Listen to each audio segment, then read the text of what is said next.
जय हिंद दोस्तों, स्वागत है आपका अपने YouTube चैनल पर। रेडी हो जाइए। आज हम 72वें बीपीएससी टेस्ट सीरीज का सबसे इंपॉर्टेंट सेट देखने वाले हैं, जो आपका खान सर के द्वारा जो 72वें बीपीएससी का टेस्ट कराया जा रहा है उसका हम लोग देखेंगे। टेस्ट में आज आपका 30 होने वाला है, ध्यान रखिएगा। आपका पार्ट 1 अब पार्ट 2 के थ्रू में आपको कंप्लीट कराया जाएगा। आज आपका 1 से लेकर 75 नंबर प्रश्न विथ व्याख्या के साथ में आपका कंप्लीट कराया जाएगा। ध्यान रखिएगा, आपका इंग्लिश प्लस हिंदी दोनों का होने वाला है, जबकि हमें हिंदी का पूरा सोल्यूशन सहित बताएंगे और इंग्लिश का सिर्फ हमें आंसर टिक करवा देंगे। ध्यान रखिएगा। और हाँ, वीडियो को 1.15x पे देखिएगा, थोड़ा सा ज़्यादा बेटर रहेगा। और एक ज़रूरी सूचना भी है कि 72वें बीपीएससी का जो एग्ज़ाम आपका होने वाला था वो आपका एग्ज़ाम स्थगित कर दी गई है। जैसे ही इसका नया सूचना मिलता है तो हम टेलीग्राम पे आप लोग को जरूर सूचना करेंगे। चलिए बिना कोई देर किए हुए चलते हैं सीधा प्रश्न नंबर 1 की ओर। चलिए यहाँ से शुरुआत करते हैं प्रश्न नंबर 1 से। अगर उससे पहले भी अगर आप चैनल पर नए हैं तो प्लीज़ आपसे हाथ जोड़ कर निवेदन करें, प्लीज़ चैनल को सब्सक्राइब कर लीजिए, चैनल के साथ में जुड़ जाइएगा। चलिए देखिए प्रश्न नंबर 1 आपका क्या बोल रहा है, ध्यान से सुनेंगे और ध्यान से हम लोग पढ़ेंगे। चलिए स्टार्ट करते हैं। बताइए, संसदीय प्रावधानों और उनसे संबंधित अनुच्छेदों के निम्नलिखित युग्मों पर विचार करें। और ऊपर दिए गए युग्मों से कितने सुमिलित हैं ये आप लोग को बताना है। क्या बोल रहा है, संसदीय प्रावधानों और उनके संबंधित अनुच्छेदों के निम्नलिखित युग्मों पर विचार करना है। बताइए, देखिए एक में आपका बोल रहा है अनुच्छेद का पद खाली होना, त्यागपत्र और उन्हें हटाना। क्या अनुच्छेद 94 आपका सही सुमिलित है? तो आप लोग बोलिए जी भैया, अनुच्छेद आपका ये 94 बिल्कुल सही सुमिलित है। दो में आपका है संसद किसी भी सदन की कार्य प्रक्रिया के नियम, अनुच्छेद 118 के तहत क्या आपका सही सुमिलित है? तो ये बिल्कुल सही सुमिलित है। 3 में देखिए आपका है संसद की बैठक के लिए गणपूर्ति, अनुच्छेद 100 के तहत बिल्कुल आपका सही सुमिलित है। न्यायालय जांच की कार्यवाही की जांच नहीं करेगी, अनुच्छेद 121, अनुच्छेद 119 ये बिल्कुल आपका सही सुमिलित नहीं है। ध्यान रखिएगा, ये आपको बिल्कुल सही सुमिलित नहीं है। चलिए इसका हम लोग सही उत्तर देखेंगे 4 का, तो क्या हो जाएगा, ध्यान से सुनिएगा। देखिए अनुच्छेद 119 पूरी तरह से अलग है। यह संसद को राष्ट्रीय बजट को अनिश्चित काल तक रोकने से बचाने के लिए मौजूद है। यह संसद को वित्तीय प्रक्रिया और समय सीमा को सख्ती से विनियमित करने के लिए कानून पारित करने की अनुमति देता है। ध्यान रखिएगा। नेक्स्ट क्वेश्चन पर चलते हैं। इसका सही उत्तर कौन सा हो जाएगा, संसदीय प्रावधानों और उनके संबंधित अनुच्छेदों के संबंध में 3 कथन आपका तीन युग्म आपस सुमिलित हैं। तो ऑप्शन नंबर सी आपका राइट आंसर हो जाएगा। केवल 3 युग्म आपका सही सुमिलित है, याद कर लीजिएगा। नेक्स्ट क्वेश्चन पे चलते हैं प्रश्न नंबर 2 की ओर। बताइए, इनमें से कौन सी संसदीय समिति विशेष रूप से इस बात की जांच करती है और रिपोर्ट देती है कि सदन में मंत्रियों द्वारा किए गए वादों और वचनों और आश्वासनों को किस हद तक लागू किया गया है? किस हद तक लागू किया गया है? तो इसका सही उत्तर आपका हो जाएगा सरकारी आश्वासनों संबंधी समिति, ऑप्शन नंबर सी आपका सही उत्तर हो जाएगा। चलिए इसके बारे में थोड़ा सा हम लोग जानते हैं तो थोड़ा बढ़िया से समझ में आएगा।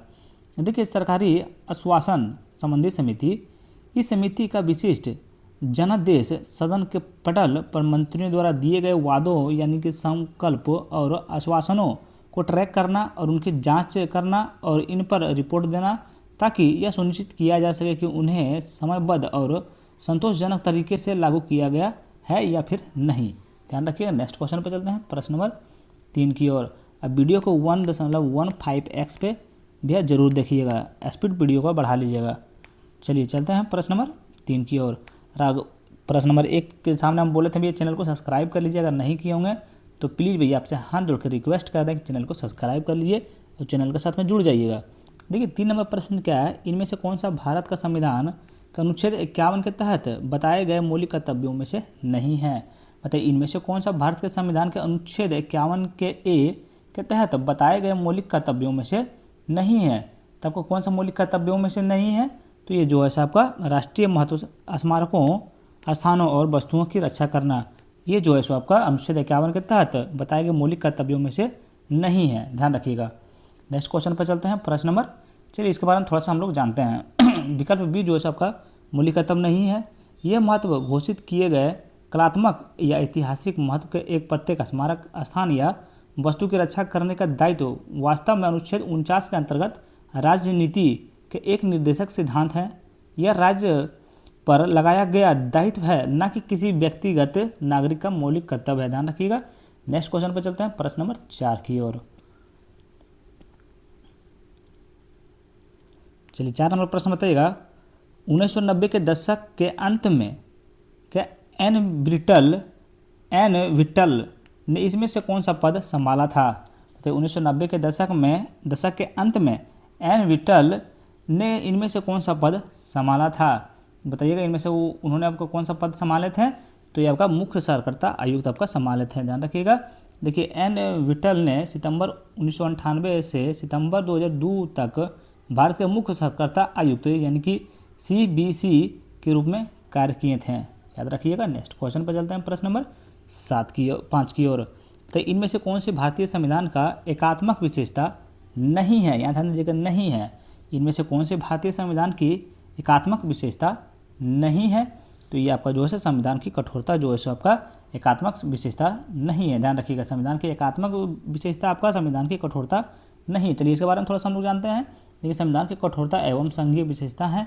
यह एक कठोर संविधान यह सुनिश्चित करता है कि केंद्र और राज्यों के बीच शक्तियों के विभाजन और मूलभूत संरचना को केंद्र सरकार द्वारा एक तरफा रूप से बदला नहीं जा सकता है, ध्यान रखिएगा, बदला नहीं जा सकता है।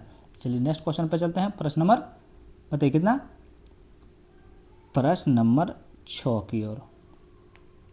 अगर कहीं भी हमसे थोड़ा सा भी अगर मिस्टेक होता भी है तो प्लीज़ हम हाथ जोड़ के आपके सामने माफ़ी मांगते हैं। अगर गलती हमसे हुआ तो छोटा भाई समझ के या दोस्त समझ के या फिर जो भी समझ के आप लोग प्लीज़ माफ़ कर दीजिएगा। गलती देखिए हर कोई इंसान से होता है, गलती मेरे से भी हो सकता है, ऐसा नहीं बोल रहा कि मेरे से गलती नहीं होगा, लेकिन जितना सारा क्वेश्चन करवा रहे हैं यहाँ जितना सोल्यूशन में जो लिखा रहता है वही उसके थ्रू ही करवाते हैं, अपने मन से हम कुछ नहीं करवाते हैं। भारतीय न्याय संहिता 2023 को भारत के राष्ट्रपति की मंजूरी कब मिली है, और इसके रिलेटेड भी एक ज़रूरी सूचना आप लोग के, अगर इसके रिलेटेड आप लोग को कोई भी बुक चाहिए होगा तो प्लीज़ आप टेलीग्राम डिस्क्रिप्शन बॉक्स में आपको लिंक होगा, वहाँ से आपको बहुत सारा के हर मतलब क्लास का आपको वहाँ पे क्या बोला बुक मिल जाएगा, ध्यान रखिए। देखिए आपको KGS का बुक मिल जाएगा, आपका दृष्टि का मिल जाएगा, और आपका आस्था IAS का मिल जाएगा, PW का आपका मिल जाएगा। हर जो आपका BPSC का बुक होगा, प्रैक्टिस सेट होगा, वो आप लोग को टेलीग्राम पर मिल जाएगा, ध्यान रखिएगा। टेलीग्राम लिंक आपको डिस्क्रिप्शन बॉक्स में है, और बाकी आपको किताब का लिंक भी जो है सो आपको डिस्क्रिप्शन बॉक्स में दे दिए हैं, यहाँ से आप लोग ऑनलाइन करके ले लीजिएगा, और लास्ट में एक बार वो सारा सेट आप लगा लीजिएगा। चलिए बताइए क्वेश्चन क्या था, क्वेश्चन पे आते हैं हम लोग।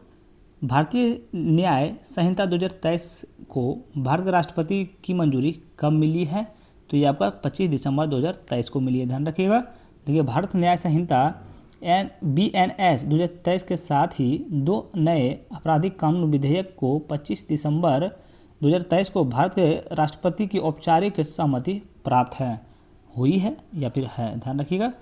नेक्स्ट क्वेश्चन पाते हैं, प्रश्न नंबर 7 की ओर।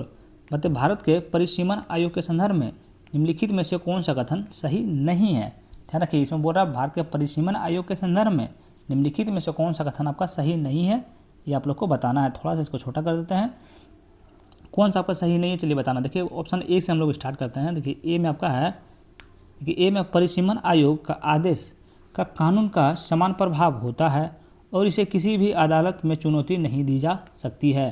क्या कथन एक आपका सही है, तो कथन एक तो भैया आपका बिल्कुल सही है, लेकिन इसमें बोला कौन सा सही नहीं है ये आप लोग को बताना है। देखिए इस आयोग में 3 सदस्य होते हैं, सर्वोच्च न्यायालय के एक सेवानिवृत्त न्यायाधीश और मुख्य निर्वाचन आयुक्त और भारत के रजिस्ट्रार जनरल तथा जनगणना आयुक्त होते हैं। क्या आपका कथन भी सही है, तो ऑप्शन B जो है सबको बिल्कुल गलत है, ध्यान रखिएगा। इसमें क्या बोल रहा था, भारत के परिसीमन आयोग के संदर्भ में निम्नलिखित में से कौन सा कथन सही नहीं है, तो ऑप्शन B जो है आपका सही नहीं है, ध्यान रखिएगा। इस चीज़ को ध्यान रखिएगा, ऑप्शन B आपका सही नहीं है। बाकी C आपका D सही है और D भी आपका सही होगा। भारत के परिसीमन आयोग के संदर्भ में आप लोग याद कर लीजिएगा। बाकी सही नहीं बोलेगा तो ऑप्शन नंबर B जो है आपका सही नहीं है, और माफ़ कीजिए इसका सोल्यूशन हम नहीं लिख पाए हैं। चलिए यहाँ से देखिए आपका इंग्लिश आ गया, इंग्लिश का हम सिर्फ सोल्यूशन करा देंगे, तो इसका सही उत्तर क्या आंसर हो जाएगा, तो देखिए बताइएगा। एक का आपका सही उत्तर ऑप्शन नंबर C हो जाएगा। चलिए ऑप्शन नंबर A का आपका C हो जाएगा। देखिए 2 का आपका सही उत्तर कौन सा हो जाएगा, तो 2 का आपका सही उत्तर ध्यान रखिएगा ऑप्शन नंबर C हो जाएगा। 3 का आपका सही उत्तर कौन सा हो जाएगा, तो 3 का आपका सही उत्तर ध्यान रखिएगा ऑप्शन नंबर B हो जाएगा, ध्यान रखिएगा। चलिए 4 नंबर बताइए, 4 नंबर प्रश्न का आपका सही उत्तर कौन सा होगा, तो 4 का आपका सही उत्तर ऑप्शन नंबर कौन सा होगा, तो A हो जाएगा। 5 का आपका सही उत्तर कौन सा हो जाएगा, 5 का आपका सही उत्तर ऑप्शन नंबर D हो जाएगा। 6 का आपका सही उत्तर कौन सा हो जाएगा, तो ऑप्शन नंबर B हो जाएगा। 7 का आपका सही उत्तर कौन सा हो जाएगा, तो 7 का सही उत्तर आपका ऑप्शन नंबर B हो जाएगा। थोड़ा सा छोटा कर देते हैं, इसमें बढ़िया सब लोग को दिख जाएगा, ऑप्शन नंबर B हो जाएगा। चलिए 8 नंबर प्रश्न पे आता है। यहाँ से देखिए आपका हिंदी स्टार्ट हो गया है, चलिए बताइएगा। देखिए भारत में दल बदल विरोधी कानून के संबंध में निम्नलिखित कथनों पर विचार करें। किसके बारे में? भारत में दल बदल विरोधी कानून के संबंध में निम्नलिखित कथनों पर विचार कीजिए। इसमें क्या बोल रहा है? ऊपर दिए गए कथनों में से कौन सा कथन आपका सही है? यहाँ पे ध्यान दीजिएगा, सही बोला। चलिए ऑप्शन हम लोग नहीं देखते हैं। देखिए ए में सदन का कोई मनोनीत सदस्य अयोग्य हो जाता है यदि वह सदन में अपनी सदस्यता ग्रहण करने की तारीख से 6 महीने बीतने के बाद किसी राजनीतिक दल में शामिल हो जाता है। क्या कथन एक आपका सही है? तो कथन एक आपका बिल्कुल सही है, ध्यान में रखिएगा। कथन 2 में है लोकसभा के अध्यक्ष और उपाध्यक्ष बिना किसी छूट के दल बदल रोधी प्रावधानों को सख्ती में बंधे हुए हैं, जो कि बिल्कुल आपका गलत है। ध्यान रखिए, बिल्कुल आपका गलत है। देखिए कथन 3 में क्या है? विधायक दल के 1/3 सदस्यों के अलग होने की स्थिति में विधायकों को अयोग्य ठहराए जाने की छूट देने वाले प्रावधानों को 91 संविधान संशोधन अधिनियम 2003 के जरिए हटा दिया गया था। कथन 3 आपको सही है या फिर गलत है? चलिए बताइए। क्या आप इतना क्या सोचते हैं? सब इजी क्वेश्चन है, जैसे आप पढ़ना स्टार्ट कीजिएगा यही सब पढ़ाएगा। सही है। सर्वोच्च न्यायालय ने एक ऐतिहासिक कहोतो-हलोहन मामले का यह निर्णय सुनाया कि पीठासीन अधिकारी के अंतिम निर्णय देने से पहले भी अदालत दल बदल विरोधी कार्यवाही को दखल दे सकती है। कथन 4 आपका जो है सो बिल्कुल गलत है, ध्यान रखिएगा। भारत के दल बदल विरोधी कानून के संबंध में कथन 1 और 3 आपका सही है। तो 1 और 3 आपका कहाँ है? तो ऑप्शन नंबर ए आपका सही उत्तर हो जाएगा। नेक्स्ट क्वेश्चन पर चलते हैं, प्रश्न नंबर 9 की ओर।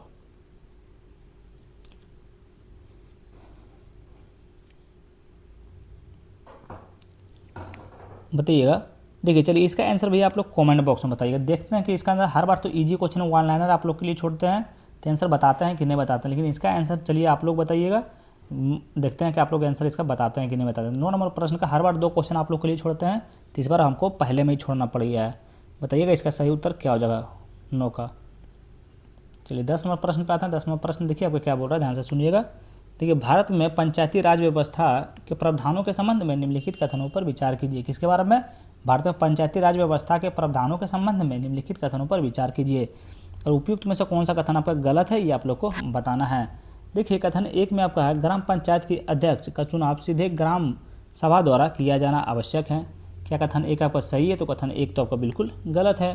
कथन 2 में राज्य विधानमंडल किसी पंचायत को विशिष्ट कर लगाने और वसूलने और इनका विनियोजन करने के लिए अधिकृत कर सकता है। बिल्कुल आपका सही है, ध्यान रखिए बिल्कुल सही है। 3 में समय से पहले भंग होने के बाद पुनर्गठित पंचायत को 5 साल का पूर्ण न्याय कार्यकाल मिलता है। कथन 3 भी जो है आपका बिल्कुल गलत है। 4 में देखिए क्या है? राज्य चुनाव आयुक्त को केवल उच्च न्यायालय के न्यायाधीशों को पूरी तरह से हटाया जा सकता है। ध्यान रखिएगा कथन 4 आपको जो है बिल्कुल क्या है? सही है, याद रखिएगा बिल्कुल सही है। तो भारत के पंचायती राज व्यवस्था के प्रावधानों के संबंध में कथन 2 और 3 आपका 2 और 4 आपका सही है। 2 और 4 कहाँ है? तो ऑप्शन नंबर आपका बी में। क्वेश्चन को ध्यान से सुनिएगा भैया और मेरा बात को थोड़ा सा ध्यान से सुनिएगा और वीडियो का स्पीड थोड़ा सा बढ़ा लीजिएगा। हम हर बार बोल रहे हैं वीडियो का स्पीड 1.15x पे आप लोग को देखना है, क्या कि थोड़ा सा स्लो पढ़ाते हैं, इसके कारण आप लोग थोड़ा सा स्पीड बढ़ा लीजिएगा, फिर मज़ा आ जाएगा देखने में। बताइए बैथीमेट्री मुख्य रूप से किससे संबंधित विज्ञान है? तो बैथीमेट्री मुख्य रूप से किससे संबंधित विज्ञान है? बताइएगा किससे संबंधित विज्ञान है? तो ये आपका महासागरों, समुद्रों या झीलों में पानी की गहराई का मापन। ऑप्शन नंबर डी आपका सही उत्तर हो जाएगा। देखिए इसके बारे में थोड़ा सा हम लोग जानते हैं। समुद्र तल की गहराई और भूभाग का अध्ययन और मानचित्रण क्या है? बाथीमेट्री कहलाता है। यह मुख्यतः स्थलाकृत का जलमग्न अध्ययन है, याद रखिएगा। नेक्स्ट क्वेश्चन पर चलते हैं, प्रश्न नंबर 12 की ओर। तो निम्नलिखित तुलनाओं के आधार पर पश्चिम घाट और पूर्वी घाट की तुलना करें। किसके बोल रहा है?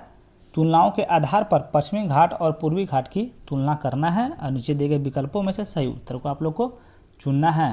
देखिए एक में बोल रहा पश्चिमी घाट पहाड़ों की एक सतत श्रृंखला है, जबकि पूर्वी घाट काफ़ी हद तक खंडित और अनियमित हैं, जो कि बिल्कुल आपका सही है। 2 में आपका पश्चिमी घाट की औसत ऊंचाई पूर्वी घाट की तुलना में काफ़ी अधिक है, बिल्कुल आपका सही है, ध्यान रखिएगा। 3 में आपका है कथन 3 में आपका प्रायद्वीपीय भारत की पूर्व की ओर बहने वाला ज़्यादातर प्रमुख नदियां पश्चिम घाट के बजाय पूर्वी घाट से निकलती हैं, जो कि बिल्कुल आपका गलत है, बिल्कुल गलत है।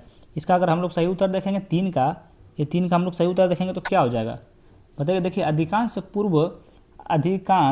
प्रमुख पूर्व की ओर से बहने वाले प्रायद्वीपीय नदियाँ जिसमें से गोदावरी,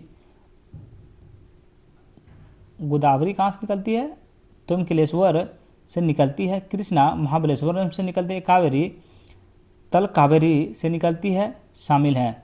वास्तव में पूर्वी घाट से नहीं बल्कि पश्चिमी घाट से जल विभाजन से निकलती है। यहाँ बोल रहा है आपको पूर्वी घाट से, लेकिन यहाँ देखिए आपको क्या बोल रहा है, तो देखिए आपको यहाँ ज़्यादा बोल जाएगा। देखिए पूर्वी घाट से निकलते, पूर्वी घाट से नहीं, पश्चिमी घाट के बजाय पूर्वी घाट से निकलते नहीं, ये आपको पश्चिमी घाट से निकलती है, याद रखिएगा।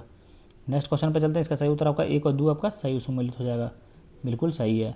चलिए यहाँ से आप देखिए, अब आगे 8 से लेकर 12 नंबर प्रश्न आपका इंग्लिश में, तो इंग्लिश में हम टिक करवा देते हैं, आप लोग देख लीजिएगा। देखिए 8 का सही उत्तर कौन सा हो जाएगा, तो 8 का आपका सही उत्तर जो है सो ऑप्शन नंबर ए हो जाएगा, ऑप्शन नंबर ए हो जाएगा। 9 नंबर प्रश्न का आपका सही उत्तर कौन सा हो जाएगा, तो 9 नंबर का देख लीजिए, क्वेश्चन देख लीजिए आप लोग, तो इसका सही उत्तर आपका 9 का सही उत्तर हो जाएगा, ऑप्शन नंबर बी हो जाएगा। चलिए आगे बढ़ते हैं प्रश्न नंबर 10 की ओर। बताइए 10 का आपका सही उत्तर क्या हो जाएगा, 10 का सही उत्तर आपका ऑप्शन नंबर बी हो जाएगा। बताइए 11 का सही उत्तर कौन सा हो जाएगा, तो 11 का आपका सही उत्तर ऑप्शन नंबर डी हो जाएगा। 12 का आपका सही उत्तर कौन सा हो जाएगा, तो ऑप्शन नंबर ए हो जाएगा। चलिए यहाँ से चलते हैं प्रश्न नंबर 13 से।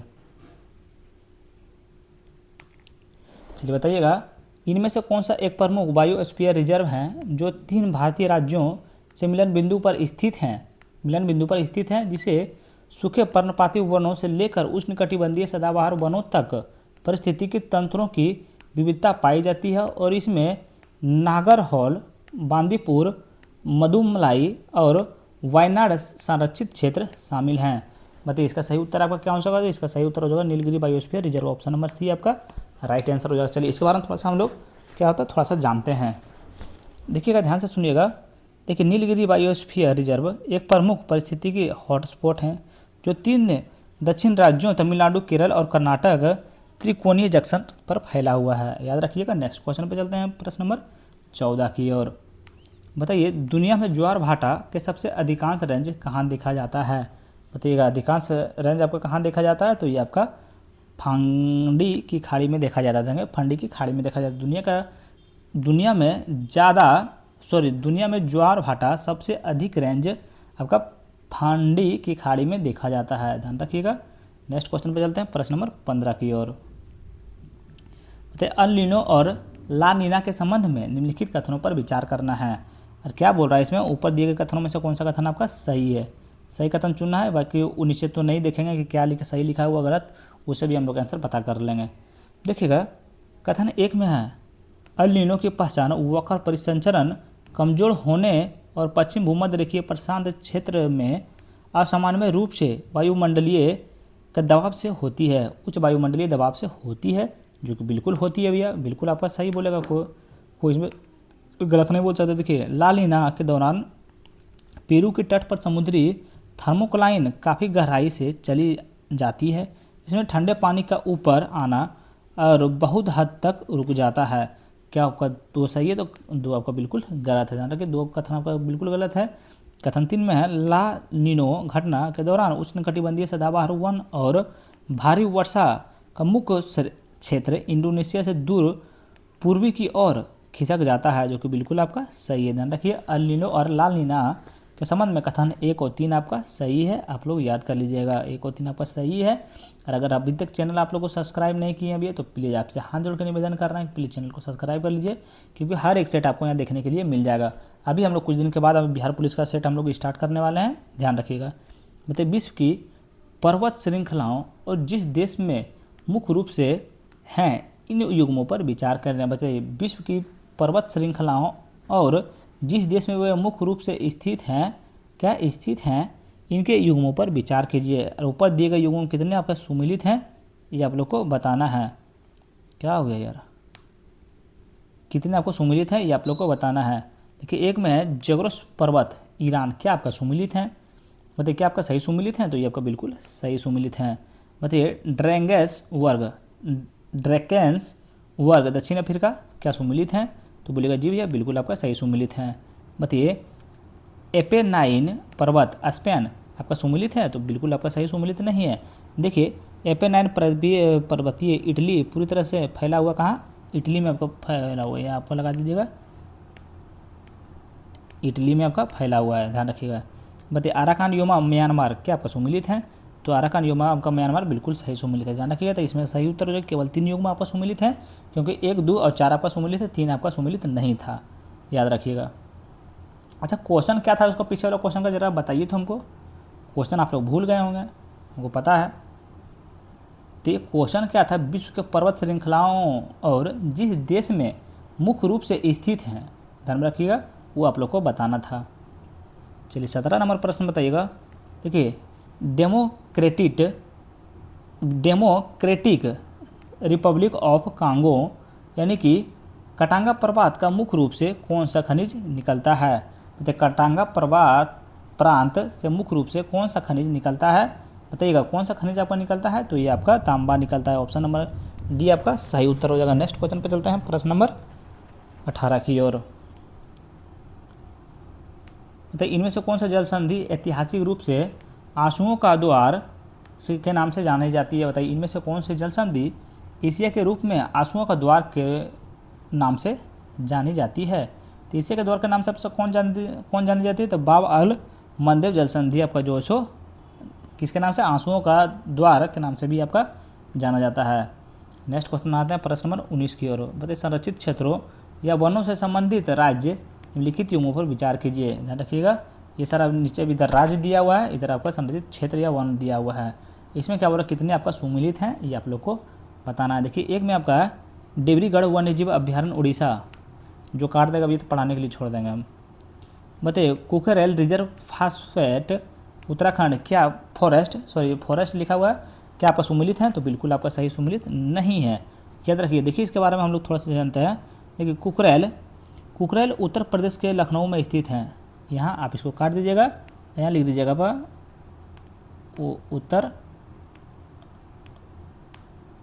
उत्तर प्रदेश, ध्यान रखिएगा। बताइए, गुरु घासीदास मंतोर पिंगला छत्तीसगढ़ क्या आपका सही सुमिलित है, तो को बिल्कुल सही सुमिलित है। 4 में आपका माधव राष्ट्रीय उद्यान महाराष्ट्र क्या आपका ये सुमिलित है, तो ये आपका बिल्कुल सही सुमिलित नहीं है। देखिए, माधव राष्ट्रीय उद्यान आपका मध्य प्रदेश के शिवपुरी में स्थित है। कहाँ ये आपका, यहाँ काट दीजिएगा आप लोग, लगा दीजिएगा मध्य प्रदेश, मध्य प्रदेश। चलिए, इसका सही उत्तर क्या होगा, तो 1 और 3 आपका सुमिलित है, तो 1 और 3 आपका ऑप्शन नंबर सी में है, ध्यान रखिएगा, याद रखिएगा। चलिए आगे पढ़ते हैं। यहाँ देखिए आपका इंग्लिश का आ गया है फिर 13 से, तो इंग्लिश का मैं आंसर बता लेते हैं, उसके बाद आगे हम लोग बढ़ेंगे। देखिए, 13 का आपका सही उत्तर कौन सा हो जाएगा, तो 13 का आपका सही उत्तर ध्यान रखिएगा, तो ऑप्शन नंबर आपका सी हो जाएगा। चलिए, 14 का आपका सही उत्तर क्या हो जाएगा, तो 14 का आपका सही उत्तर जो है सो ऑप्शन नंबर सी हो जाएगा। 15 का आपका सही उत्तर, 15 का क्वेश्चन देख लीजिए आप लोग, यहाँ देखिए इसमें बोल रहा कौन सा आपका करेक्ट है, बताइए 15 का आपका सही उत्तर ऑप्शन नंबर बी हो जाएगा, 1 और 3 आपका करेक्ट है। चलिए आगे बढ़ते हैं, 15 हो गया, फिर 16 नंबर प्रश्न पे आते हैं। तो 16 नंबर प्रश्न का आंसर बताइएगा, तो ऑप्शन नंबर आपका सी हो जाएगा। 17 का आपका सही उत्तर क्या हो जाएगा, 17 का आपका सही उत्तर ऑप्शन नंबर डी हो जाएगा। 18 को सही उत्तर आपका कौन सा हो जाएगा, तो 18 का आपका सही उत्तर ऑप्शन नंबर क्या हो जाएगा, तो 18 का आपका सही उत्तर ऑप्शन नंबर सी हो जाएगा। चलिए, 19 का आपका सही उत्तर कौन सा हो जाएगा, तो 19 का सही उत्तर आपका ऑप्शन नंबर सी हो जाएगा, याद रखिएगा। चलिए आगे बढ़ते हैं प्रश्न नंबर 20 की ओर। बताइएगा, जेट स्ट्रीम के संबंध में निम्नलिखित कथनों में से कौन सा आपका गलत है। मतलब जेट स्ट्रीम के संबंध में निम्नलिखित में से कौन सा कथन गलत है, ये आप लोग को बताना है कि कौन सा कथन आपका गलत है। देखिए, कथन 1 में आपका है, ये ऊपरी क्षोभ मंडल से बहने वाली तेज गति से भूविपेक्षी हवाएं हैं। इसको कोई काटेगा भैया तो पढ़ाने के लिए छोड़ देंगे। वे आमतौर पर दोनों गोलार्धों में पश्चिम से पूर्व की ओर बहती है, बिल्कुल आपका सही है। जेट स्ट्रीम का विसर्प जैसा लहरदार पथ रोशनी तरंगे बनाता है, क्या आपका सी सही है, तो बिल्कुल आपका सही है। डी में आपका गर्मी के मौसम में इसकी हवा गति की अधिकतम हो जाती है, जो कि बिल्कुल आपका गलत है। क्या, तो बिल्कुल आपका गलत है। तो रखिए, देखिए इसके बारे में डी का हमको थोड़ा सा सोल्यूशन देखते हैं। देखिए, जेट स्ट्रीम डी का आंसर देख रहे हैं, इसका डी का ध्यान रखिए, ध्यान से सुनिएगा। देखिए, जेट स्ट्रीम की हवा की गति सीधे तौर पर परस्पर क्रिया करने वाली वायु राशियों जैसे कि ठंडी ध्रुवीय हवा और गर्म उष्णकटिबंधीय हवा के बीच तापमान के अंतर से निर्धारित होती है, याद रखिएगा। देखिए, जेट स्ट्रीम के संबंध में कथन 1 ए बी और सी आपका सही है। ध्यान रखिए, इसमें बोला कौन सा कथन आपका गलत है, तो ऑप्शन नंबर डी आपका गलत है, यानी ऑप्शन नंबर डी आपका राइट आंसर हो जाएगा। क्या बोल रहा है, निम्नलिखित में से कौन सा कथन गलत है, यहाँ ध्यान दीजिए गलत हो रहा है तो ऑप्शन नंबर डी आपका गलत हो जाएगा, बाकी ए बी सी आपका सही, आप लोग उसको याद कर सकते हैं। बताइए बिहार के निम्नलिखित में से किस जिले की सीमा नेपाल से नहीं लगती है। बताइए नेपाल के आपका कौन जिला की सीमा आपको नहीं लगती है, तो अब ये सब क्वेश्चन को पूछने वाली बात है भैया, तो आपको कौन कौन नहीं लगता है, तो आपका पूर्णिया का नहीं लगता, मधुबनी का लगता है, अररिया का लगता है, सीतामढ़ी का आपका नेपाल के साथ में सीमा साझा करता है। चलिए नेक्स्ट क्वेश्चन देखते हैं प्रश्न नंबर 22 की ओर। बताइए निम्नलिखित में से कौन सा नेता बिहार चंपारण सत्याग्रह 1917 का प्रमुख रूप से जुड़ा था, जिसने भारतीय जन आंदोलनों में महात्मा गांधी की पहली सक्रिय भागीदारी को चिन्हित किया था। चिन्हित कौन किया था, तो ये आपका किए थे राजेंद्र प्रसाद किए थे, याद रखिएगा।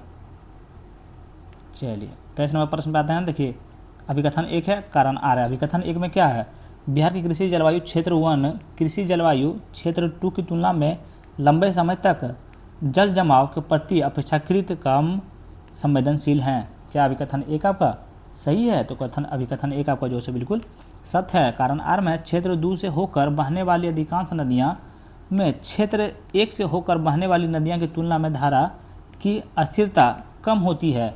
क्या आपका कारण आर सही है, तो कारण आर जो है आपका बिल्कुल सही नहीं है। कारण आर सही नहीं है तो ये सही है, लेकिन आर आपका गलत है। ऑप्शन नंबर सी आपका सही उत्तर हो जाएगा, ध्यान रखिएगा, आपका आर जो है सो कारण आर आपका गलत है।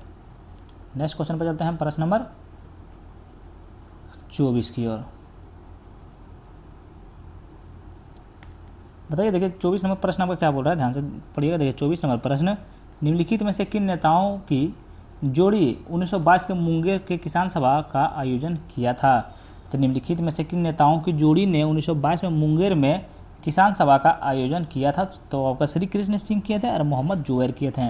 ये दोनों का आपका जोड़ी के कारण जो है सो आपका क्या किए थे, बताइए मुंगेर में किसान सभा का आयोजन किए थे, याद रखिएगा। बताइएगा कुंवर सिंह ने अपना अंतिम युद्ध किस अंग्रेज कप्तान के विरुद्ध लड़ा था, तो ये आपका ली ग्रांट के आपका विरुद्ध लड़ा गया था। ध्यान में रखिए कुंवर सिंह ने अप्रैल 1858 में जगदीशपुर में कैप्टन ले ग्रैंड के खिलाफ अपनी अंतिम लड़ाई लड़ी थी। नेक्स्ट क्वेश्चन पर आते हैं प्रश्न नंबर 26 की ओर। अभिकथन 1 है, कारण आर है। देखिए अभिकथन 1 में आपका है बिहार के 4 कृषि जलवायु क्षेत्र मुख्य रूप से प्रशासनिक जिला सीमाओं द्वारा विभाजित है। बिल्कुल आपका गलत है, बिल्कुल गलत है।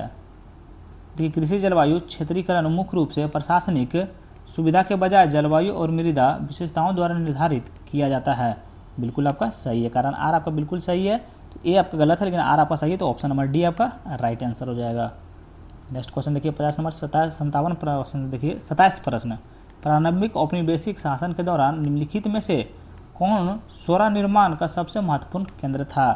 प्रारंभिक औपनिवेशिक शासन के दौरान निम्नलिखित में से कौन सोरा का निर्माण का सबसे महत्वपूर्ण केंद्र था। सबसे महत्वपूर्ण केंद्र आपका कौन था, तो आपका बिहार था, ध्यान रखिएगा, ऑप्शन नंबर सी आपका सही उत्तर हो जाएगा। अगला नंबर प्रश्न आता है, देखिए इससे पहले बिहार में भी सोरा का प्रमुख उत्पादन था, जो कि पटना, तिरहुत, सारण, गया और शाहबाद में आसपास के जिले इलाके में उत्पादन के लिए हुए थे। ध्यान रखिए। नेक्स्ट क्वेश्चन पर चलते हैं आपका प्रश्न नंबर 28 की ओर। चलिए उससे पहले देखिए आपका 20 से लेकर 28 तक आप लोग को 27 तक इंग्लिश का सोल्यूशन करा देते हैं। देखिए 20 नंबर प्रश्न का आपका सही उत्तर क्या हो जाएगा, तो 20 नंबर प्रश्न का आपका सही उत्तर ऑप्शन नंबर डी हो जाएगा।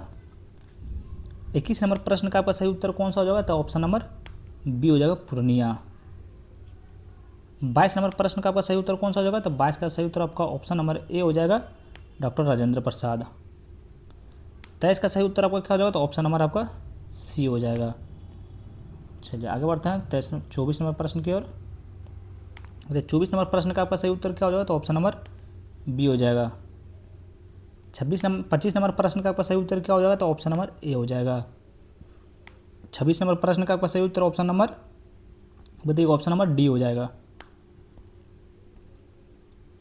27 नंबर का सही उत्तर आपका ऑप्शन नंबर सी हो जाएगा, बिहार। चलिए अगला देखते हैं प्रश्न नंबर 28 की ओर।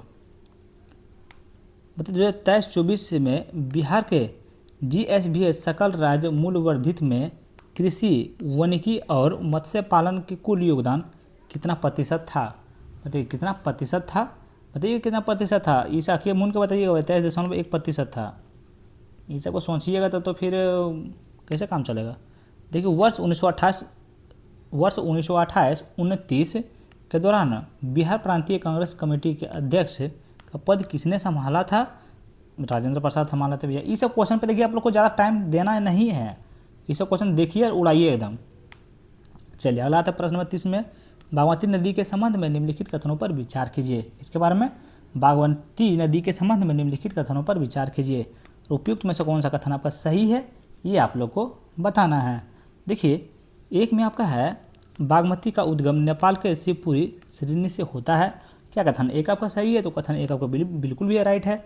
दो में नेपाल के भीतर बागमती नदी की कुल लंबाई बिहार के भीतर की लंबाई सबसे अधिक है, जो कि बिल्कुल आपका गलत है, जो कि बिल्कुल आपका गलत है। तीन का इसका सोल्यूशन नहीं लिखा, माफ़ कीजिएगा। यह नदी सीतामढ़ी जिले में क्या है, शोरबाटिया गांव के पास बिहार में प्रवेश करती है, ये आपका बिल्कुल सही है, ध्यान में रखिएगा। तो बागमती नदी के संबंध में कथन 1 और 3 आपका सही है, तो ऑप्शन नंबर सी आपका राइट आंसर हो जाएगा। नेक्स्ट क्वेश्चन पे आता है प्रश्न नंबर 31 की ओर। बताइए गंडक नदी के संबंध में निम्नलिखित कथनों पर विचार कीजिए। किसके बारे में? गंडक नदी के संबंध में निम्नलिखित कथनों पर विचार करना है। और उपयुक्त में से कौन सा कथन आपका सही है, ये आप लोग को बताना है। कौन सा कथन सही है बताइएगा। देखिए एक में इस नदी का उद्गम नेपाल के महाभारत श्रेणी से होता है, जो कि बिल्कुल आपका गलत है। नेपाल में इस नदी के काली नाम से जाना जाता है, जो कि बिल्कुल सही है। यह नदी पश्चिम चंपारण, सारण, मुजफ्फरपुर, वैशाली जिलों से होकर बहती है, बिल्कुल आपका सही है, ध्यान रखिएगा। इसका सही उत्तर क्या हो जाएगा? तो 2 और 3 सही है, 2 और 3 आपका ऑप्शन नंबर बी आपका राइट आंसर हो जाएगा। चलिए नेक्स्ट क्वेश्चन पे चलते हैं, प्रश्न नंबर 33 की ओर, 32 की ओर। बताइएगा। देखिए कितना इजी क्वेश्चन है भैया। भारत के कुल बाढ़ प्रवण क्षेत्र का लगभग कितना प्रतिशत हिस्सा बिहार में है? कितना प्रतिशत हिस्सा बिहार में? 17.2% आपका बिहार में है। देखिए वन लाइनर क्वेश्चन को भी हम थोड़ा सा भी नहीं बकसते हैं, भले रिजल्ट मेरा नहीं होता है, वो अलग बात है। मध्यकालीन बिहार में कस्बों का उदय मुख्य रूप से किसे दर्शाता है? कहते मध्यकालीन बिहार में कस्बों का उदय मुख्य रूप से किसे दर्शाता है? तो किसे दर्शाता है बताइए? तो बाजार, कस्बों और प्रशासनिक केंद्रों के विकास को दर्शाता है, यानी कि ऑप्शन नंबर बी आपका सही उत्तर हो जाएगा। नेक्स्ट क्वेश्चन पाते हैं प्रश्न नंबर 34 की ओर। तो मुगलों के अधीन मध्यकालीन बिहार का भू राजस्व प्रशासन में स्थानिक राजस्व मूल्यांकन और संग्रह के लिए मुख्य रूप से जिम्मेदार अधिकारी कौन था? जिम्मेदार अधिकारी आपका कौन थे? तो ये आपका थे आमिल थे। देखिए इसके बारे में थोड़ा सा हम लोग जानते हैं। देखिए मुगल काल के आमिल यानी परगना स्तर का मुख्य राजस्व अधिकारी होता था। यह भू राजस्व का आकलन करने, किसानों और जमींदारों को राजस्व वसूलने और प्रशासन की देखरेख करने और राज्य की राजस्व मांग को पूरी सुनिश्चित करने के लिए जिम्मेदार था। ध्यान में रखिएगा, जिम्मेदार था। और वह कानूनगो यानी कि भूमि अभिलेखों का संरक्षक और पटवारी यानी कि ग्राम अभिलेखपाल जैसे अधिकारियों के साथ मिलकर काम करता था। नेक्स्ट क्वेश्चन पे आते हैं प्रश्न नंबर 35 की ओर।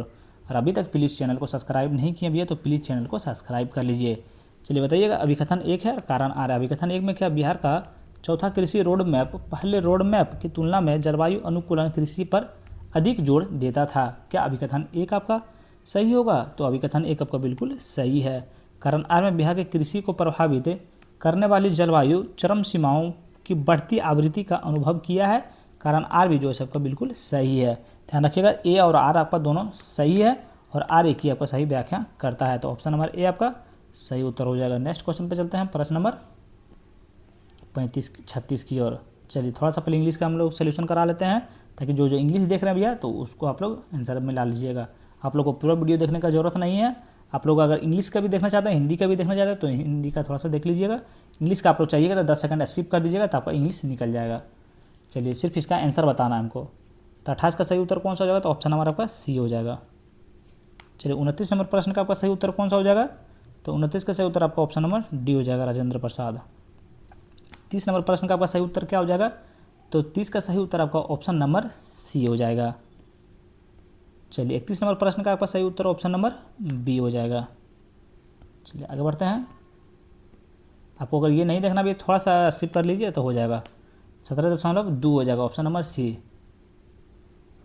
चलिए 33 नंबर प्रश्न का आपका सही उत्तर ऑप्शन नंबर बी हो जाएगा। 34 का आपका सही उत्तर ऑप्शन नंबर बी हो जाएगा। 35 का आपका सही उत्तर ऑप्शन नंबर बी हो जाएगा। चलिए आगे बढ़ते हैं प्रश्न नंबर 36 की ओर।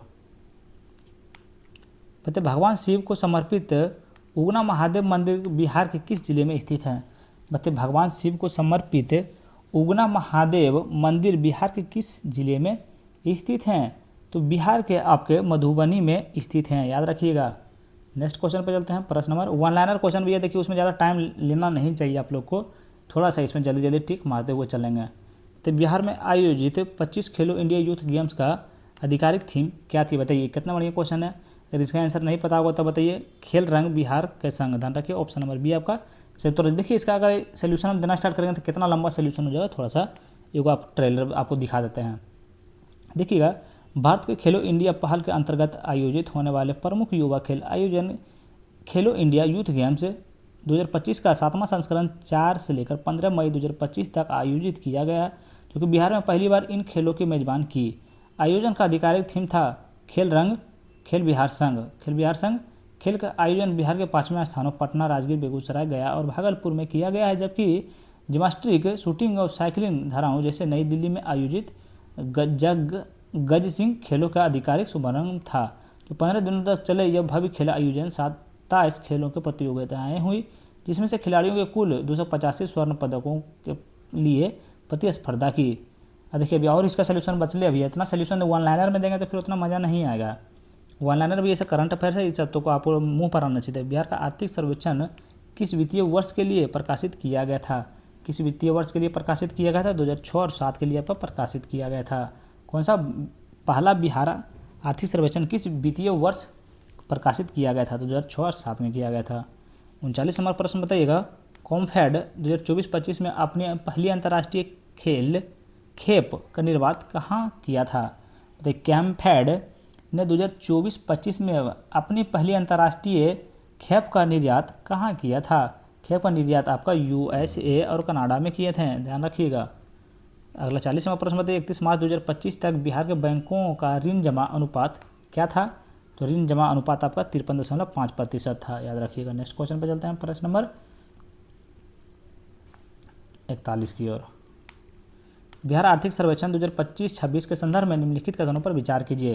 क्या बिहार आर्थिक सर्वेक्षण 2025-26 के संदर्भ में निम्नलिखित कथनों पर विचार करना है। उपयुक्त में से कौन सा कथन आपका सही है, ये आप लोग को यहाँ बताना है। देखिए बहुत ही बढ़िया क्वेश्चन है। देखिए 1 मई 2023 तक बिहार के कुल वन और वृक्षावरण लगभग 9903 वर्ग किलोमीटर तक पहुंच गया है, जो कि कथन 1 आपका बिल्कुल सही है। 9903 पहुंच गया, वर्ग किलोमीटर पहुंच गया है। 2011 से लेकर 2023 के बीच अति सघन वन BDF क्षेत्र में गिरावट आई है, जो कि बिल्कुल आपका गलत है, ध्यान रखिए। तो इसमें बोला कौन सा सही है, तो ऑप्शन नंबर ये हो जाएगा, केवल 1 आपका सही है। नेक्स्ट क्वेश्चन पर चलते हैं, प्रश्न नंबर 42 की ओर। बताइए डॉक्टर अनुग्रह नारायण सिन्हा के संबंध में निम्नलिखित कथनों पर विचार करना है। किसके बारे में, डॉक्टर अनुग्रह नारायण सिन्हा के संबंध में निम्नलिखित कथनों पर विचार करना है। उपयुक्त में से कौन सा कथन आपका सही नहीं है, यहाँ ध्यान दीजिए। यहाँ देखिए नीचे आपको कौन सा बोला सही नहीं है, इस पर हम लोग को ध्यान देना है। देखिए 1 में स्वतंत्रता के बाद वे बिहार के दूसरे उप मुख्यमंत्री और वित्त मंत्री बने हैं, जो कि बिल्कुल आपका गलत है। देखिए डॉक्टर अनुग्रह नारायण सिंह बिहार के दूसरे उप मुख्यमंत्री नहीं बने हैं, वे 1946 में बिहार के पहले उप मुख्यमंत्री वित्त मंत्री बने और 1957 में पहली मृत्यु तक इन पदों पर बने रहे थे, ध्यान रखिएगा। 2 में वे भारत के संविधान सभा के सदस्य थे, जो बिल्कुल आपका सही है। ये उन्होंने 1923 में भारतीय राष्ट्रीय कांग्रेस के अध्यक्ष के रूप में कार्य किया था, ये आपका बिल्कुल गलत है, ध्यान में रखिएगा। डॉक्टर अनुग्रह नारायण सिंह के संबंध में कथन कौन सा बोल रहा कि कौन सा सही नहीं है, यहाँ पे ध्यान दीजिएगा। तो 1 और 3 आपका सही नहीं है, तो 1 और 3 आपका option number C right answer हो जाएगा। नेक्स्ट क्वेश्चन पर चलते हैं, प्रश्न नंबर 43 की ओर। तो निम्नलिखित कथनों पर विचार कीजिए। उपयुक्त में से कौन सा कथन आपका सही है, ये आप लोग को बताना है। चलिए बताइए कि कौन सा कथन इसमें से आपका सही है। तो देखिए कथन 1 में बिहार में भारत के लगभग 94% पराइट संसाधन मौजूद हैं, जो कि बिल्कुल आपका सही है, इसमें कोई काट ही नहीं सकता है। तो मैं चूना पत्थर के भंडार कैमूर, मुंगेर और रोहतास जिलों में पाए जाते हैं, बिल्कुल सही है, ध्यान रखिएगा। तो ऑप्शन नंबर सी आपका राइट आंसर हो जाएगा। दोनों कथन आपका सही है, आप लोग सिर्फ याद करते जाइए और सुनते जाइए, मेरा बात पे ध्यान रखिएगा। चलिए इसका 36 नंबर का सही उत्तर क्या होगा, चलिए इंग्लिश आगे थोड़ा सा इसको पीछे से हम लोग कर देते हैं, तो हो जाएगा ऑप्शन नंबर डी हो जाएगा, मधुबनी। 37 नंबर प्रश्न का आपका सही उत्तर ऑप्शन नंबर बी हो जाएगा, खेल के रंग खेल के संग। 38 नंबर प्रश्न का आपका सही उत्तर ऑप्शन नंबर सी हो जाएगा। 39 नंबर प्रश्न का आपका सही उत्तर ऑप्शन नंबर ए हो जाएगा। 40 नंबर प्रश्न का सही उत्तर आपका ऑप्शन नंबर सी हो जाएगा। चलिए 41 नंबर प्रश्न का सही उत्तर बताइएगा, तो 41 का सही उत्तर आपका ऑप्शन नंबर कौन सा हो जाएगा, तो ऑप्शन नंबर ए हो जाएगा, केवल एक आपका सही है। 42 नंबर प्रश्न का आपका सही उत्तर ऑप्शन नंबर सी हो जाएगा, कौन सा ऑप्शन नंबर सी हो जाएगा। 43 का सही उत्तर आपका ऑप्शन नंबर सी हो जाएगा। चलिए अब यहाँ 44 नंबर प्रश्न हिंदी से देखते हैं हम लोग, बताइएगा निम्नलिखित में से कौन सी पुस्तक फणीश्वर नाथ रेणु द्वारा लिखी गई थी। बताइए कौन सी पुस्तक फणीश्वर नाथ रेणु के द्वारा लिखा गया था, तो आपका ध्यान रखिए कौन कौन सा लिखा गया था। चलिए बताइए, तो आपका मेरा अंचल क्या उनके द्वारा लिखा गया था, तो बिल्कुल उनके द्वारा। पार्थिव परिकथा फणीश्वर नाथ रेणु के द्वारा लिखा गया था। जुलूस भी जो है सो आपका फणीश्वर नाथ रेणु के द्वारा लिखा गया था। कितने चौराहे ये भी जो है किताब आपका फणीश्वर नाथ रेणु के द्वारा लिखा गया था। तो इसमें सही उत्तर आपका कौन सा हो जाएगा, तो ऑप्शन नंबर डी हो जाएगा। तीनों चारों आपका जो है सो फणीश्वर नाथ रेणु के द्वारा लिखा गया था, याद रखिएगा। अगला 45 नंबर प्रश्न देखिए, बिहार सेमीकंडक्टर नीति शुरू कब हुई थी। बिहार सेमीकंडक्टर नीति शुरू की गई थी, बताइए कब शुरू की गई थी, तो ये आपका किए गए थे जनवरी 2026 में किया गया था। करंट अफेयर से भी है, अगर ये आपको नहीं याद होगा तो दिक्कत है। आर्थिक सर्वेक्षण 2025-26 के अनुसार भारत के सकल घरेलू उत्पाद जीडीपी में एमएसएमई क्षेत्र का योगदान लगभग कितना प्रतिशत है। मतलब योगदान लगभग कितना प्रतिशत है, तो 31.1% है, याद रखिएगा। 47 नंबर पर देखिए, राष्ट्रीय मुद्राकरण पाइपलाइन के संबंध में निम्नलिखित कथनों पर विचार कीजिए। इधर हम सोल्यूशन इसलिए नहीं दे रहे भैया कि बहुत लोग होता है कि उधर बोर हो जाते हैं पढ़ते पढ़ते, सोल्यूशन बताते रहेंगे वो लोग जल्दी में सिर्फ रिवीजन करने के चक्कर में आते हैं, इसलिए पूरा देखते हो जाते हैं। उनको सोल्यूशन नहीं होता है, क्योंकि हम सोल्यूशन लास्ट शुरू में देते हैं, जिसका सोल्यूशन हमको देना होता है हम खुद दे देते हैं। बताइए इसमें कथन बोल रहा है, इसमें कौन सा सही है कौन सा गलत है, इसमें सोल्यूशन हम क्या देंगे। इसमें उपयुक्त कथनों में से कौन सा आपका सही है ये आप लोग को बताना है। देखिए कथन 1 में है एनएमपी का मुख्य रूप से सार्वजनिक क्षेत्र संपत्तियों को निजी संस्थाओं को पूरी तरह से बेचना शामिल है, जो कि कथन 1 आपका बिल्कुल गलत है। कथन 2 में है एनएमपी के तहत जुटाए गए धन का उद्देश्य राष्ट्रीय अवसंरचना पाइपलाइन के तहत निवेश को समर्थन देना है, जो कि बिल्कुल आपका सही है। 2 में आपको सड़क रेलवे ऊर्जा और दूरसंचार एनएमपी के तहत संपत्ति मुद्रीकरण के लिए चिन्हित प्रमुख क्षेत्र में से हैं, जो कि बिल्कुल आपका सही है। राष्ट्रीय मुद्राकरण पाइपलाइन के संबंध में कथन 2 और 3 आपका सही है। 2 और 3 आपका ऑप्शन नंबर ए में है। चलिए नेक्स्ट क्वेश्चन पे चलते हैं, प्रश्न नंबर 48 की ओर। तो आर्थिक सर्वेक्षण 2025-26 के अनुसार भारत पर्यटन का विश्व का सबसे बड़ा पर्याप्तकर्ता बना रहा, जिसका अंतर्वाह लगभग पहुंच गया है। बताइए जिसका अंतर्वाह लगभग पहुंच गया है, तो ये आपका USD 135.4 बिलियन आपका पहुंच गया है, जो कि ऑप्शन नंबर सी आपका सही उत्तर हो जाएगा। देखिए आर्थिक सर्वेक्षण 2025-26 के अनुसार भारतीय वित्त वर्ष 2024-25 FY 2025 के दौरान रिकॉर्ड 135.4 बिलियन अमेरिकी डॉलर प्राप्त करके प्रेषण प्रवाह के मामले में निर्बाध के रूप में वैश्विक शीर्ष स्थान पर बना रहा है, याद रखिएगा। नेक्स्ट क्वेश्चन पर चलते हैं, प्रश्न नंबर 49 की ओर। बताइए फाइनेंशियल रिफ्रेशन के संबंध में निम्नलिखित कथनों पर विचार कीजिए। किसके बारे में, फाइनेंशियल रिफ्रेशन के संबंध में निम्नलिखित कथनों पर विचार कीजिए। और कौन सा आपका कथन सही है, यहाँ पे ध्यान दीजिए, नीचे में आपका लिखा हुआ कौन सा कथन आपका सही है ये आप लोग को बताना है। देखिए 1 में आपका है, ये ध्यान रखिएगा कि 1 में इस बाजार दरों की सीमा तय करना, सरकार के निर्देशित ऋण देना और पूंजी पर नियंत्रण जैसी नीतियाँ शामिल हैं। क्या कथन 1 आपका सही है, तो कथन 1 आपका बिल्कुल सही है। कथन 2 में आपका यह सरकारी कर्ज के लिए एक कैपिटल मार्केट बनाकर सरकार का कर्ज लेने की लागत को कम करने में मदद करता है, जो कि बिल्कुल आपका सही है। 3 में आपका है इससे पूंजी का गलत आवंटन हो सकता है और वित्तीय नवाचार को हस्तोत्साहित किया जा सकता है, जो कि बिल्कुल आपका सही है। 4 में आपका यह मौद्रिक नीति लागू करने की केंद्रीय बैंक की स्वतंत्रता को मजबूत करना है, जो कि बिल्कुल आपका गलत है। फाइनेंशियल रिफ्रेशन के संबंध में कथन 1, 2 और 3 सही है, आप लोग याद कर लीजिएगा, बहुत थोड़ा सा टफ क्वेश्चन है ये, तो ऑप्शन नंबर सी आपका सही उत्तर हो जाएगा। चलिए अगला 50 नंबर प्रश्न बताइएगा। देखिए एंजल विनिवेशकों के संबंध में निम्नलिखित कथनों पर विचार करिए। और इसमें क्या बोल रहा है, उपयुक्त में से कौन सा कथन आपका सही है। तो देखिए वे आमतौर पर उच्च निवल मूल्य वाले व्यक्ति होते हैं जो स्टार्टअप में निवेश करते हैं। क्या सही है आपका? तो आप लोग बोलिएगा जी भैया बिल्कुल सही है। वे आमतौर पर कंपनी एक्टिविटी स्वामित्व के बदले वित्त पोषण प्रदान करते हैं। क्या आपका ये सही है? तो बताइएगा जी भैया बिल्कुल आपका सही है।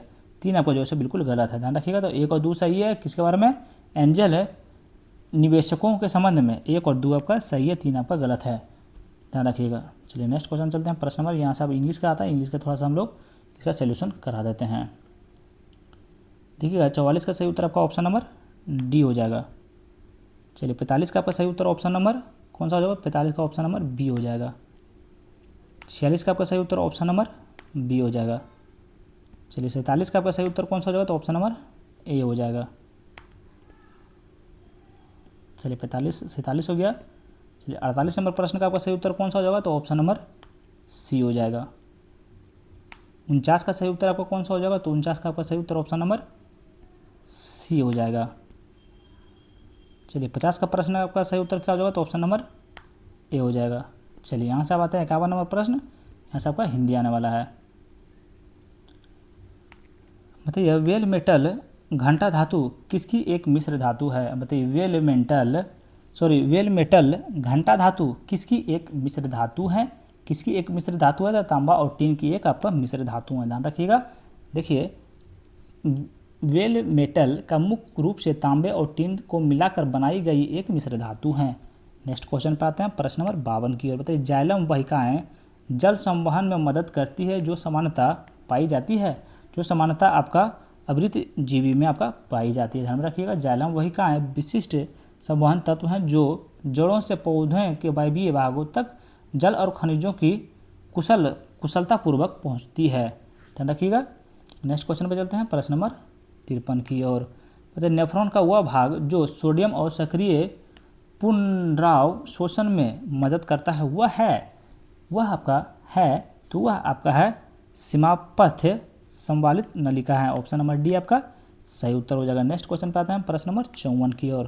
तो निम्नलिखित में से कौन सा कथन आपका सही नहीं है? बताइए कौन सा आपका कथन सही नहीं है? तो ध्यान रखिएगा। तो कथन 1 में देखिए आपका है आलू का कंद हरे भाग में सेल लाइन हो सकता है, बिल्कुल सही है। और इसमें बोला सही नहीं है, यहाँ ध्यान दीजिएगा। देखिए अजीमोन मैक्सिकाना बीजों को तेल से ड्रक्सी रोग हो सकता है, बिल्कुल सही है। देखिए अल्फा टॉक्सिन में उपस्थिति के कारण मूंगफली के बीजों को स्वाद कड़वा होता है, जो कि बिल्कुल सही है। देखिए कुरिरबिटासिन सभी खीरों में मौजूद होता है, जो कि बिल्कुल आपका गलत है, ध्यान में रखिएगा। इसमें क्या बोला उपयुक्त में से कौन सा कथन सही नहीं है? तो ऑप्शन नंबर डी जो है सो आपका सही नहीं है। ऑप्शन नंबर डी आपका गलत हो जाएगा। यहाँ बोल भी रहा था कि कौन सा गलत नहीं है, कौन सा सही नहीं है। बाकी ए बी सी आप याद कर लीजिएगा, बिल्कुल आपका सही है। अगला 55 नंबर प्रश्न बताइए। अभिकथन 1 है और कारण आर है। देखिए प्रत्येक एकल विस्थापन अभिक्रिया एक रेडॉक्स अभिक्रिया होती है। क्या अभिकथन 1 आपका सही है? तो अभिकथन 1 को आपको कोई काट ही नहीं सकता है। विस्थापन अभिक्रिया इलेक्ट्रॉनों का स्थानांतरण तत्व दूसरे तत्व में होता है। क्या कारण आर आपका सही है? तो बिल्कुल सही है। देखिए ए और आर दोनों सही है, लेकिन आर ए की सही व्याख्या आपका करता है, इसलिए ऑप्शन नंबर ए आपका सही उत्तर हो जाएगा। नेक्स्ट क्वेश्चन पर चलते हैं, प्रश्न नंबर 56 की ओर। बताइए निम्नलिखित में से कौन सी धातुएं विद्युत अपघटनी अपचयन द्वारा निष्कर्षित की जाती है? किसके द्वारा निष्कर्षित की जाती है? निम्नलिखित में से कौन सी धातु विद्युत अपघटनी अपचयन द्वारा निष्कर्षित की जाती है? नीचे दिए उनका सही उत्तर को आपका चयन करना है। बताइए किसके द्वारा निष्कर्षित की जाती है? बहुत बढ़िया क्वेश्चन है। तो ये जो है सो आपका देखिए सोडियम के द्वारा की जाती है, आपका मैग्नीशियम के द्वारा की जाती है, आपका एल्युमिनियम के द्वारा की जाती है, बाकी जिंक के द्वारा आपका निष्कर्षित नहीं की जाती है, ध्यान रखिएगा। तो ऑप्शन नंबर सी आपका सही उत्तर हो जाएगा। चलिए नेक्स्ट क्वेश्चन पर चलते हैं, प्रश्न नंबर 57 की ओर। बताइए बहुत देर के बाद आया मिलान करने वाला। चलिए सूची 1 सूची 2 से मिलान करना। बताइए Zn+CuSO4। बताइए चलिए मिलान कीजिए इसका सही क्या हो जाएगा आपका? देखिए इसके बारे में थोड़ा सा हम लोग जानते हैं। फर्स्ट ए के बारे में थोड़ा सा हम लोग समझ जाएंगे, तब समझ में आ जाएगा कि कहना क्या जा रहा है। बताइए जब जिंक को कॉपर सल्फेट विलयन CuSO4 में रखा जाता है तो जिंक के अधिक अभिक्रियाशील होने के कारण कॉपर में विलयन में विस्थापित कर देता है, परिणाम स्वरूप जिंक के पट्टी पर लाल भूरे रंग के कॉपर तांबा धातु जमा हो जाती है। इसे जिंक सल्फेट बनाने के कारण विलयन का नीला रंग धीरे धीरे से फीका पड़ जाता है। ध्यान रखिएगा। तो ये आपका हो जाएगा, ध्यान में रखिएगा किस में हो जाएगा, तो आपका हो जाएगा किस में हो जाएगा यार, चलिए इसको थोड़ा सा जूम करना पड़ेगा। तो ये हो जाएगा भूरे रंग कॉपर का जमा का होना। CuSO4 घोल, CuSO4 घोल ये आपका हो जाएगा, ध्यान रखिएगा, दो में जो है नीला रंग। देखिए AgNO3 प्लस NaCl ये आपका हो जाएगा सफ़ेद विक्षेपण, ध्यान रखिएगा। बाकी हो जाएगा Mg रिबन का जलना सफ़ेद रखा हुआ। ऑप्शन नंबर सी आपका सही उत्तर। ये क्वेश्चन को थोड़ा सा आप लोग याद कर लीजिएगा, हमको उतना समझ में नहीं आया है, थोड़ा याद कर लीजिएगा भैया। चलिए 58वां नंबर प्रश्न बताइए, निम्नलिखित कथनों पर विचार कीजिए। उपयुक्त में से कौन सा कथन आपका सही है, बताइए कौन सा कथन आपका सही है। कथन 1 में क्लोरीन का संयोजकता 1 है, क्या सही है, तो बिल्कुल आपका सही है। 2 में ऑक्सीजन 1 संयोजकता 2 है, बिल्कुल सही है। ऑक्सीजन की संयोजकता 2 है, बिल्कुल सही है। नाइट्रोजन की संयोजकता 3 है, क्या ये आपका सही है, तो ये आपका भी बिल्कुल आपका सही है, ध्यान रखिएगा। तो ऑप्शन नंबर डी आपका राइट आंसर होगा। तीनों कथन जो है सबका बिल्कुल सही है। चलिए यहाँ से थोड़ा सा इंग्लिश आ जाता है, इंग्लिश का यहाँ से हम सोल्यूशन करा देते हैं। तो 51 का सही उत्तर आपका ऑप्शन नंबर बी हो जाएगा, क्या होगा, ऑप्शन नंबर बी हो जाएगा। 52 का आपका सही उत्तर ऑप्शन नंबर बी हो जाएगा। 53 का सही उत्तर आपका ऑप्शन नंबर डी हो जाएगा। 54 का आपका सही उत्तर ऑप्शन नंबर डी हो जाएगा। 55 का सही उत्तर आपका ऑप्शन नंबर ए हो जाएगा। चलिए 56 नंबर प्रश्न देखिएगा। 56 नंबर प्रश्न का आपका सही उत्तर कौन सा हो जाएगा, तो ऑप्शन नंबर सी हो जाएगा। 57 नंबर प्रश्न का सही उत्तर आपका कौन सा हो जाएगा, तो ऑप्शन नंबर सी हो जाएगा। चलिए 58 नंबर प्रश्न का सही उत्तर आपका कौन सा हो जाएगा, तो ऑप्शन नंबर डी हो जाएगा। चलिए अगला पढ़ते हैं प्रश्न नंबर 59 की ओर। चलिए इसको भी ये थोड़ा सा सॉल्व करना पड़ेगा, इसको आप लोग सॉल्व कर लीजिएगा। तो इसका सही उत्तर हम बता देते हैं, तो ऑप्शन नंबर इसका बी हो जाएगा। 60 नंबर प्रश्न बताइए, भारत में वर्मी कंपोस्ट बनाने के लिए निम्नलिखित में से किस जंतु का उपयोग किया जाता है, बताइएगा। बताइए वर्मी कंपोस्ट बनाने के लिए किस धातु का उपयोग किया जाता है, तो ये आपका आइसोनिया फेटिडा का उपयोग किया जाता है, ध्यान रखिएगा। देखिए इसके बारे में थोड़ा सा हम लोग जानते हैं। देखिए वर्मी कंपोस्टिंग केचुआ की मदद से खाद तैयार करने की एक विधि है, जो केचुआ जैविक कचरे को खाते हैं और इसे पोषक तत्वों में भरपूर खाद में बदल देते हैं। इसे वर्मी कंपोस्ट कहा जाता है, ध्यान रखिएगा।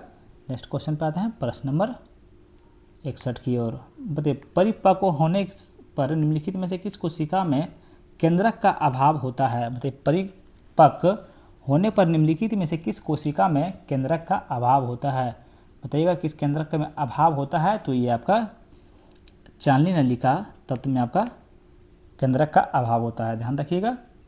देखिए इसके बारे में भी थोड़ा सा हम लोग जानते हैं। देखिए चालनी नलिका तत्व फ्लोएम की एक प्रमुख संवहन कोशिकाएं हैं। अपनी परिपक्वता के दौरान वे भोजन के रूपांतरण के लिए अबाधित मार्ग प्रदान करने हेतु अपने केंद्र के नई अन्य कोशिकाओं को खो देते हैं, ध्यान रखिएगा। नेक्स्ट क्वेश्चन, हालांकि वे जीवित कोशिका बनी रहती है।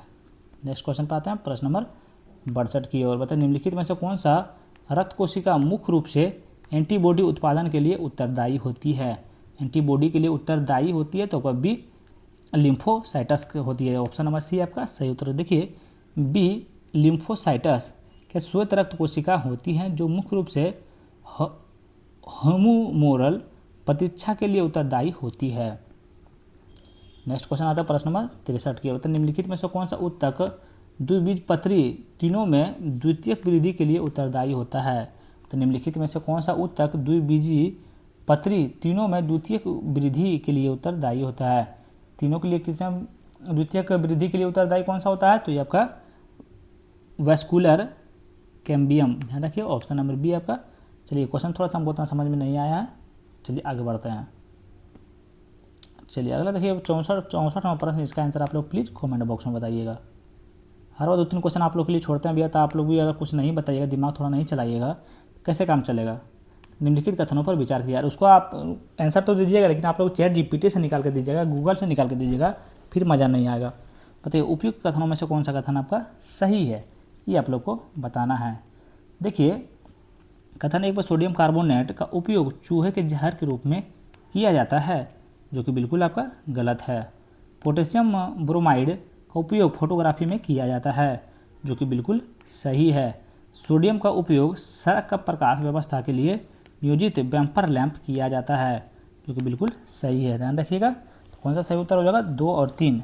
2 और 3 सही है, तो ऑप्शन नंबर बी आपका सही उत्तर हो जाएगा। नेक्स्ट क्वेश्चन पे आते हैं, प्रश्न नंबर 66 की ओर।